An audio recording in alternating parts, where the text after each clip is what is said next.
Assalamualaikum warahmatullahi wabarakatuh. Salam jumpa di program Perspektif bersama saya Mahfud Abdullah. Saudara, glorifikasi pada pelaku kejahatan seksual sejatinya lahir dari budaya permisif yang menuhankan ide kebebasan yang lahir dari ideologi sekuler, yakni memisahkan agama dari kehidupan. Ditambah lagi hilangnya visi lembaga penyiaran sebagai media edukasi, menjadikan tayangan hanya berputar pada kepentingan korporasi. Penyambutan pahlawan pada Saiful Jamil SC setelah bebas dari penjara membuat gerah banyak orang. Pasalnya, artis yang akrab dipanggil Bang Ipul ini telah melakukan tindakan asusila pencabulan. Atas dasar apa penyambutannya begitu meriah hingga diberikan kalung bunga? Masyarakat makin dibuat geram saat ditawarkan banyaknya tawaran pekerjaan pada SC untuk kembali ke layar kaca. Dilansir dari kompas.com tertanggal 5 September 2021, petisi daring berisi ajakan untuk memboikot SC yang ditujukan kepada Komisi Penyiaran Indonesia (KPI) bahkan telah mencapai 268.204 tanda tangan dan terus bertambah. Merespon penolakan dari masyarakat, KPI meminta stasiun televisi peka dan memahami trauma korban pelecehan orientasi seksual. Lembaga penyiaran publik untuk meminta seluruh lembaga penyiaran televisi untuk tidak melakukan amplifikasi dan glorifikasi, yaitu membesar-besarkan dengan mengulang dan membuat kesan merayakan tentang pembebasan SC dalam isi siaran. Permintaan ini disampaikan KPI untuk merespon sentimen negatif publik terkait pembebasan dan keterlibatan yang bersangkutan di beberapa program acara TV. KPI berharap seluruh lembaga penyiaran memahami sensitivitas dan etika kepatutan publik terhadap kasus yang telah menimpa yang bersangkutan dan sekaligus tidak membuka kembali trauma yang dialami korban. KPI menyampaikan permintaan kepada lembaga tersebut sebagai bentuk sikap atas banyaknya aduan dan respon negatif terkait pembebasan SC. Selain itu, KPI juga meminta lembaga penyiaran untuk lebih berhati-hati dalam menayangkan muatan-muatan perbuatan melawan hukum atau yang bertentangan dengan adab dan norma seperti penyimpangan seksual, prostitusi, narkoba, dan tindakan melanggar hukum lainnya yang dilakukan artis atau public figure. Psikolog forensik Reza Indragiri Amril melalui keterangan tertulisnya menjelaskan bahwa sebutan yang pas bagi SC adalah epibofilia. Berdasar psikologi Wikia, epibofilia didefinisikan sebagai preferensi seksual di mana orang dewasa tertarik secara seksual pada remaja yang sudah masuk atau dalam fase akhir pubertas sekitar 15 sampai dengan 19 tahun. Masyarakat tentu sangat berharap stasiun televisi memboikot mantan narapidana kejahatan seksual tersebut. Namun, mengapa televisi dan YouTube hingga kini masih menampilkan SC? Petisi yang ditujukan kepada KPI ditimbang keefektifannya, lantaran KPI pun sedang tersandung kasus serupa.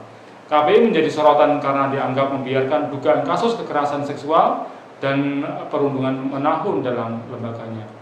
Saat ini kita melihat ada pembiaran terhadap kekerasan yang bertumpuk, kekerasan fisik, mental, verbal, dan seksual yang dilakukan oleh 8 staf KPI yang berjalan selama 10 tahun. Yang terbaru, para pegawai KPI yang dilaporkan sebagai pelaku berencana membuat laporan balik terhadap terduga korban atas dasar pencemaran nama baik. Maka harapan masyarakat untuk terbebas dari visual seperti SC di layar kaca kian pudar. Padahal korban tengah berjuang untuk menghilangkan trauma atas apa yang menimpanya. KPI sendiri dianggap tidak bertaji menghalangi keinginan korporasi. Protes yang kerap dilakukan masyarakat atas berbagai tayangan yang tidak bermutu di televisi seperti tebang pilih untuk ditindaklanjuti.